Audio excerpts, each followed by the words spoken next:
दोस्तों, आज की कहानी मुंशी प्रेमचंद्र जी की पूस की रात है। हल्कू ने घर आकर अपनी पत्नी मुन्नी से कहा, घर में जो रुपए रखे हैं उसे ले आओ। सहाना आया है, उसे दे देता हूँ ताकि उससे पीछा छूटे।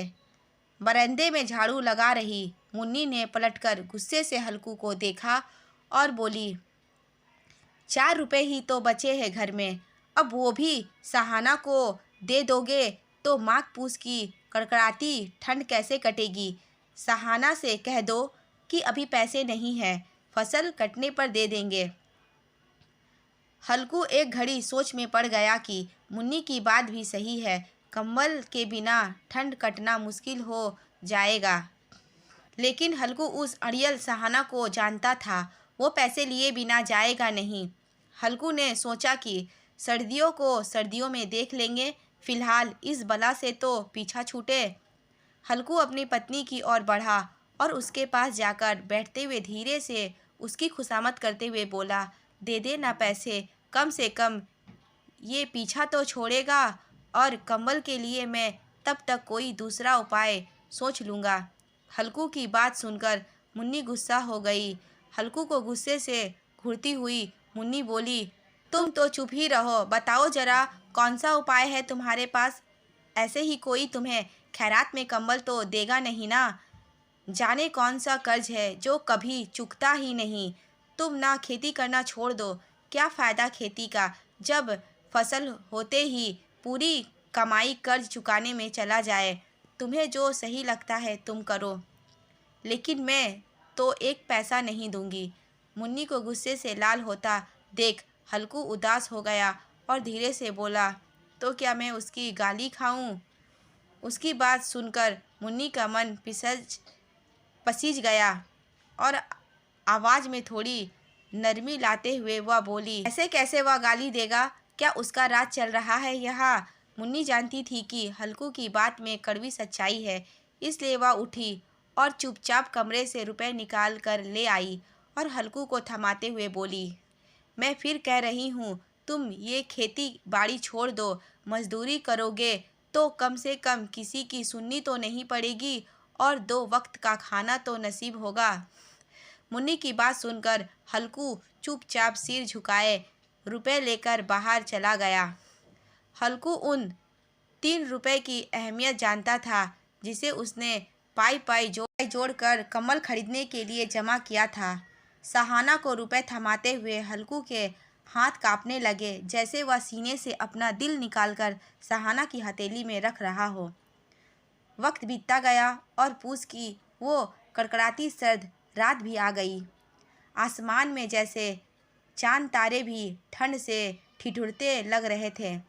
हल्कू अपने खेत के किनारे बांस व पत्ती से बनाई मचान के नीचे पुरानी सी चादर ओढ़े कपकपाते हुए बैठा था और उसके साथ उसका कुत्ता जबरा भी उसके साथ था, जो सर्दी के कारण बार बार कू कू की आवाज़ निकाले जा रहा था।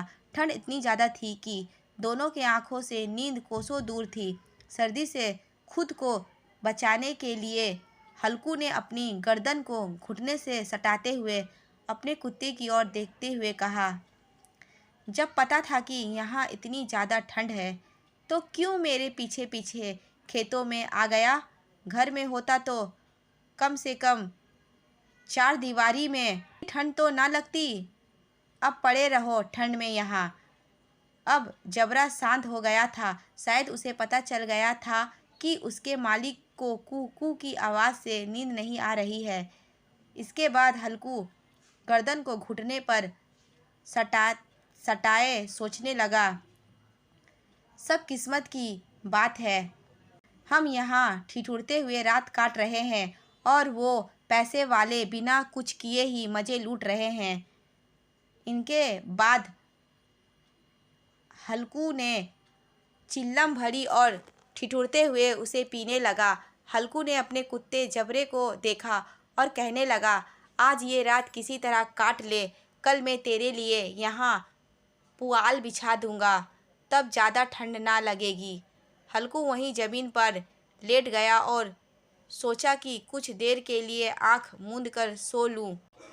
लेकिन जैसे ही उसने आंख बंद की, ठंड की चुभन जैसे पूरे शरीर में सुइयां चुभोने लगी। कुछ देर करवटें बदलने के बाद हल्कू पूस की रात को कोसते हुए उठकर बैठ गया।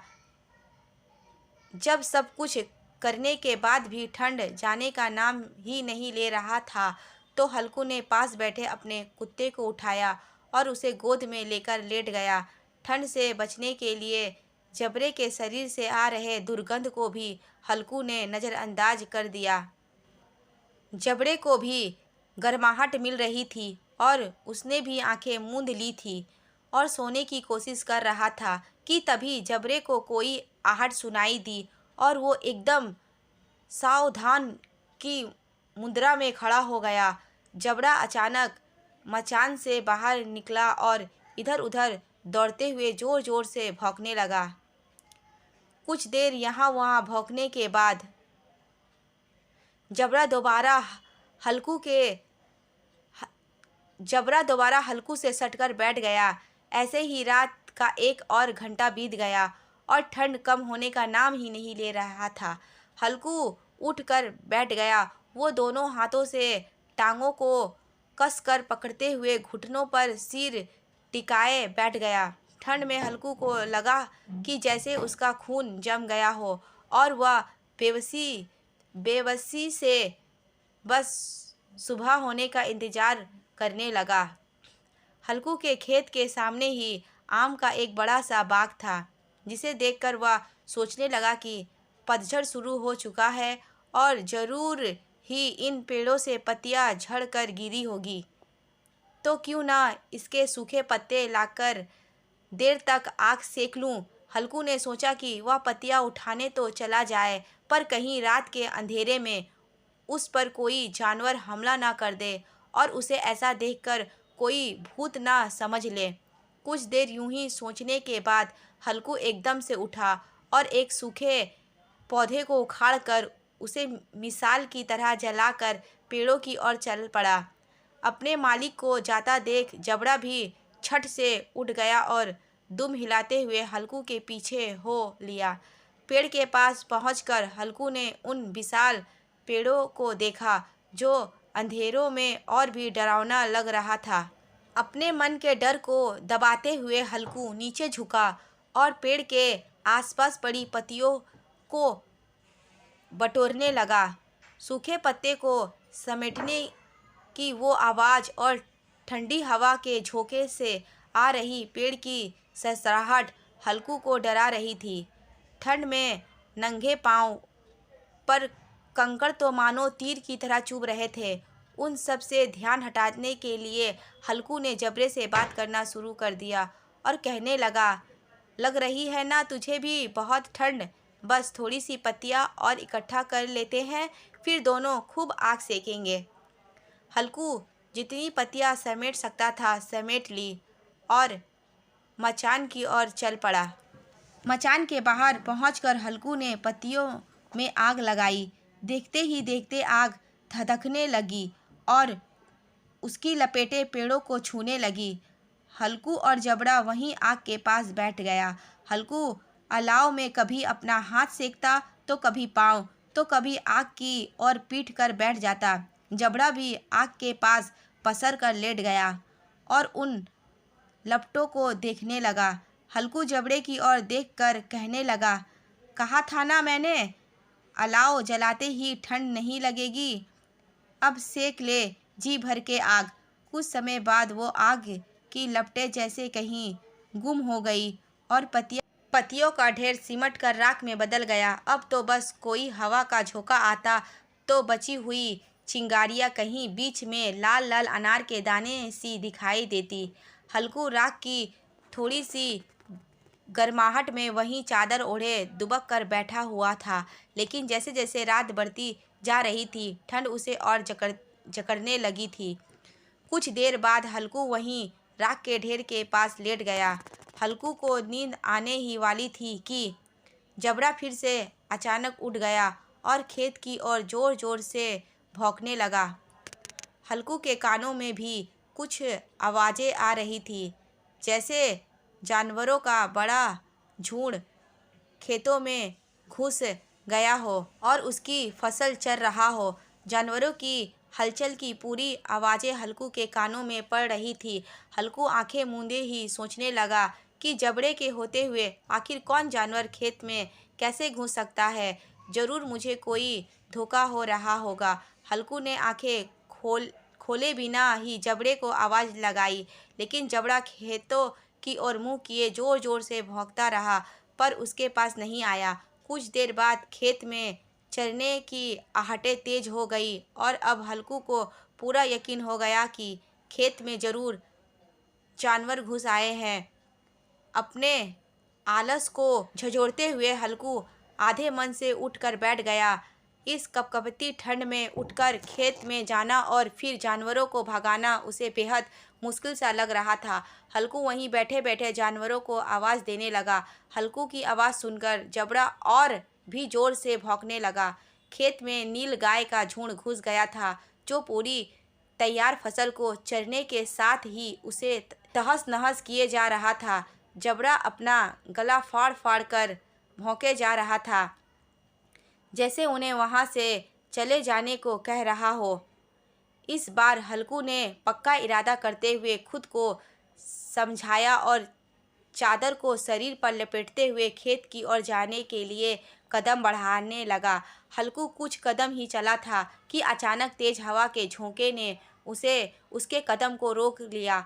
हल्कू को ऐसा लगा कि जैसे किसी ने सैकड़ों सुइयां उसके शरीर में चुभो दी हो और उसका पूरा शरीर अकड़ गया हो।